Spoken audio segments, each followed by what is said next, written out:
Season 3 has been out for a bit now, and with it comes many new ways to learn about the new characters, the new maps, and even the old characters. One way we get new lore is the Event tab, which is a temporary game screen that will disappear forever once the event's over. And I think it's important to catalog the details these pages give, because some of it is brand new lore that will never be seen in the game again. So in this video, I will be covering the event page and all its lore. I will leave the information on screen for plenty of time in case you want to read it yourself, but whether you do that or listen to my summary is up to you. So, follow along as we read the Milano repair logs as we follow the story of the Guardians of the Galaxy and friends flying to Clintar for the second time. Chapter 1, Kree Ship Wreckage Thruster. This story is narrated by Rocket, and it connects many aspects of the story. When you're the Guardians of the Galaxy, good news tends to come with a heapin' helping of bad news. This time, we found the darkness that Princess Shuri sent us to locate. The bad news? We crashed on Clintar. Again. Luckily, there are plenty of crashed ships here that we can use to repair our ship. Specifically, a rear thruster from a wrecked Kree starship that fit the Milano perfectly. We owe the Kree a lot. It was back on their world, Hala, where me and Groot first joined Quill to fight off Ultron and his newly captured Phalanx. That adventure led us to Mantis and Adam Warlock as well, so I guess we've got a lot of thanks for the Kree. Now this story starts off kind of repeating the Season 0 Clintar map, with the Guardians crashing on the symbiotic surface and needing to repair the Milano. It also explains a bit of the Guardians' backstory and connects it to Ultron's backstory. And that all took place as Ultron was conquering the stars for 70 years before the time stream entanglement. And it also connects us back to the Milano. But now, let's go to Log 2, Symbiote Dragon Wing, narrated by Star-Lord. Ever since I was a kid, I thought dragons were the coolest. Seeing them on album covers and vans, but I never thought I'd see a dragon in real life. But Clintar is as metal as it gets. So when I found the remains of a dead symbiote dragon while scavenging for spare parts, I wasn't surprised. Venom explained that this was Grendel, who invaded England, and then Thor took Grendel down. And Thor's lightning apparently disrupted Null's control over the entire hive mind, giving symbiotes a chance to turn on their creator, and they imprisoned him. Sweet story! Anyway, I figured this dragon wouldn't mind if we used part of his wing to repair our busted Milano. This section retroactively explains how Null was imprisoned on his planet in the beginning, and it may explain how Jeff the Landshark can stop the symbiotes from being controlled as well. Is there a link between Thor's thunder and Jeff's singing? It's tough to say. Anyway, let's move on to Log 3, Host Remains Infused with Helas Undead, which is narrated by Mantis. While looking for repair parts, I found a group of ghostly crows feasting on a dead symbiote and its host. I telepathically scanned one of the birds and realized that it's alive.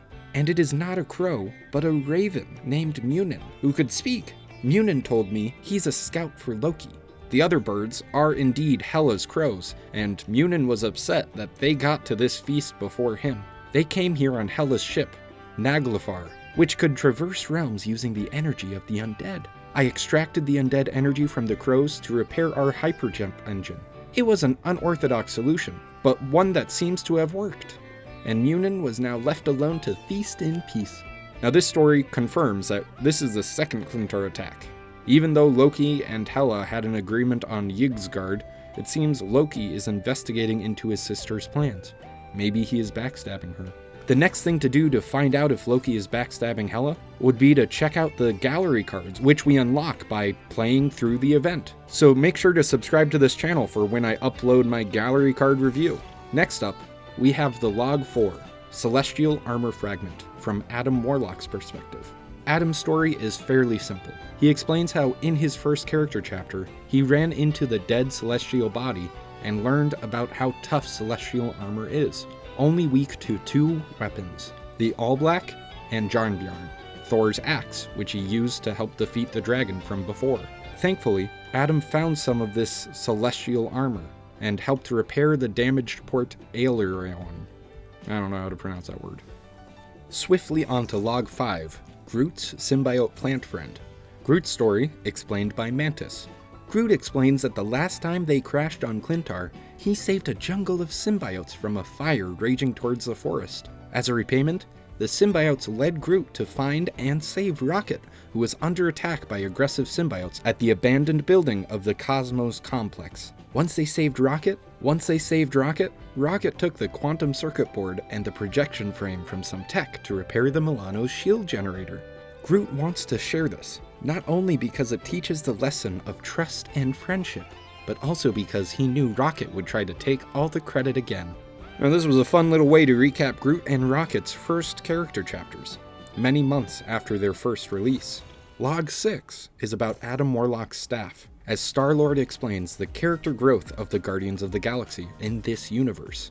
Look, the Guardians have worked hard to earn our reputation as heroes, but before we were saving the universe from Ultron and Null, we weren't the most virtuous types. We were more like pirates or bounty hunters, not the kind of people you'd call in a crisis. We've turned a new leaf, for the most part, but it's not a surprise that when our antenna was damaged beyond repair, we might have borrowed Adam's fancy karmic staff. When we plugged it in, it gave us a signal stronger than any antenna we've ever had, probably because of its cosmic awareness. I wonder if it can pick up the classic rock stations from back home. Star-Lord tying it back to his music taste is pretty clever at the end, but not as clever as to why we are in the Clintar mess to begin with. So let's check out Log 7, the Celestial Codeex. Once we fully repaired the Milano, we just needed the ship back in orbit, but escaping Clintar wasn't easy, especially all the symbiotes latching onto the hull. So I came up with a plan to do a quantum swap using black market energy replicators. Basically trying to replicate Captain Marvel's old wristbands to swap out the physical positions of the Milano and the giant celestial husk floating above Clintar. Just one problem. We needed the Celestial's biosignature to create a quantum entanglement. Thankfully, we teamed up with Venom and Adam Warlock. We managed to locate the Celestial Codeex. Then, all we had to do was extract the biodata, fire up the energy replicator, and complete the quantum exchange, and we were all systems go.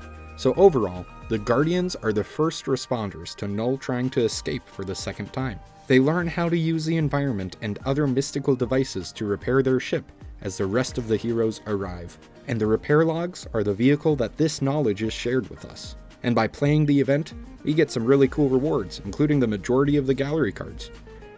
Thank you for watching, and as always, have a nice day.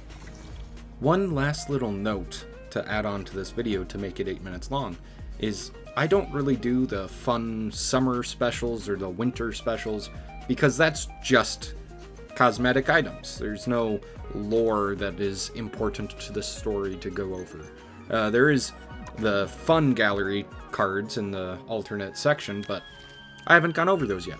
Let me know if you think I should in the comments below. But yet again, thank you for watching.